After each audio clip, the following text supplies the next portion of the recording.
राजा भर्तृहरि के विषय में एक प्रसंग आता है और संसार का संबंध कुछ ऐसा ही है।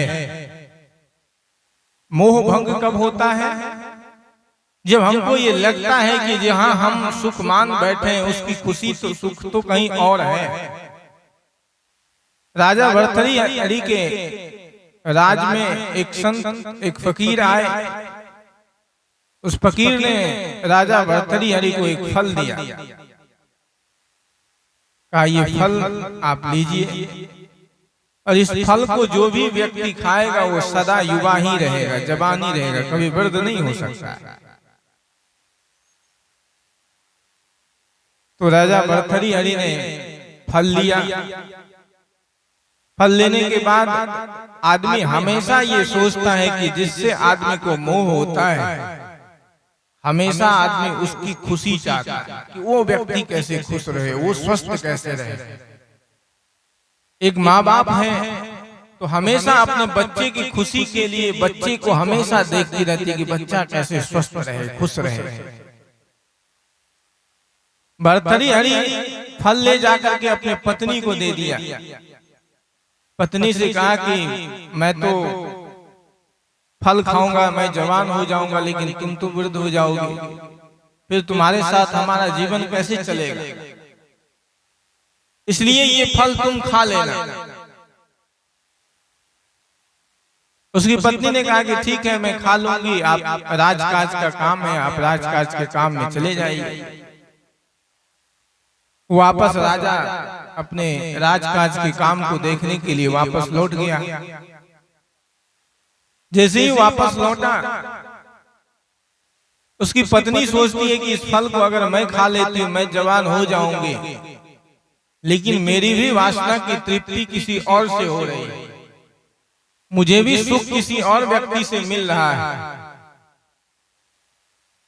उसी के यहाँ घुड़सवार में एक व्यक्ति था, गौशाला अश्वशाला में वो काम करता था। तो अश्वशाला में जो व्यक्ति काम करता था उससे इसको प्रेम था। फल ले जाकर के उसको दे दिया, कहा कि ये फल आप तुम खा लेना। कहा ठीक है मैं खा लूंगा, कोई देख लेगा, दिन है, तुम अभी वापस चले जाओ। रानी वापस आ गई। अश्वशाला में वो फल लिया।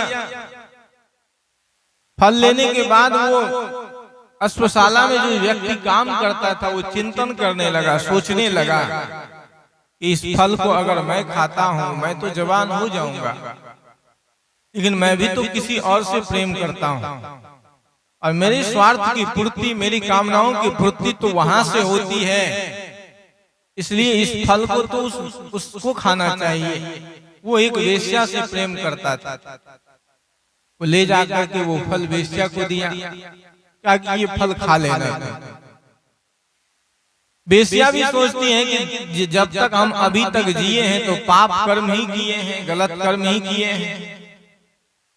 इस फल को अगर मैं खाती हूं तो मैं तो और पाप कर्म ही करूंगी, इसलिए इस फल को मैं राजा को दे देता हूँ। राजा खाएगा तो समाज का कल्याण करेगा, जिंदा रहेगा ज्यादा दिन तक। हमारे जैसे व्यक्ति को ज्यादा दिन तक जिंदा रहना नहीं चाहिए।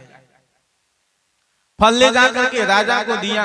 राजा जैसे ही देखता है ये तो वही फल है जो हम अपनी पत्नी को दिए, ये फल यहाँ कैसे पहुंच गया? राजा आया लौट करके अपने पत्नी को पूछने के लिए कि फल तुम्हारे फल जो दिए थे वो क्या किए? कहा वो कब उसी समय हम खा गए। पत्नी झूठ बोल गई। प्रायः स्त्रियां झूठ बोलती है तो पुरुष को पता नहीं चलता है, इतने बिल्कुल असावधानी से बोलती है, पुरुष कभी पकड़ भी नहीं पाता। वो तो सत्य सामने था इसीलिए बात सामने आ गई। अब वो कहा कि बिल्कुल ठीक है, फल तो हमने खा लिया। और जैसे ही वो फल दिखाया, अब तो स्त्री का बात पता चली। राजा को सारी बातें, घोड़े के दरोगा को भी बुलाया गया, वेश्या को भी बुलाया गया, अपनी पत्नी को भी बुलाया। तब राजा वहां एक श्लोक कहता है, भर्तृहरि 3 शतक लिखे हैं।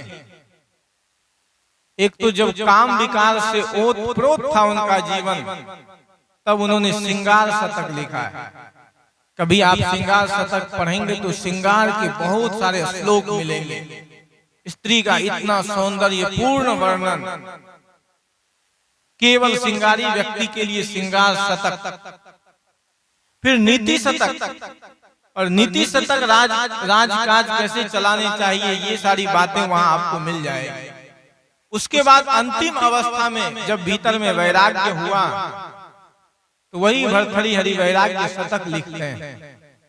और उस वैराग्य शतक में अपनी जीवन की गाथा, जहां से उनके वैराग्य तीनों को बुलाया, और बुलाने के बाद राजा कहता है कि याम चिंतयामि सततम मयि सा विरक्ता, कि जिस स्त्री का चिंतन मैं निरंतर करता हूं, जिसके प्रति मेरे भीतर में निरंतर आसक्ति का भाव है, मोह है, जहां से मेरी वासनाओं की पूर्ति होती है, याम चिंतयामि सततम मयि सा विरक्ता, वो तो मेरे प्रति कोई भाव रखता ही नहीं है। विरक्ता, सा विरक्ता, सापि अन्य जन्म इच्छति, वो तो किसी और ही जन की ही इच्छा करती है। सजनोपि अन्य सक्ता, मेरी पत्नी जिसकी इच्छा करती है वो किसी और में ही आसक्त है। अस्मत् कृते परितुष्यति काचिद अन्या, मेरे लिए तो कोई और ही इच्छा रखती है। धीक्ताम तम च मदनम च इमाम च माम च, धिक्कार है मुझको,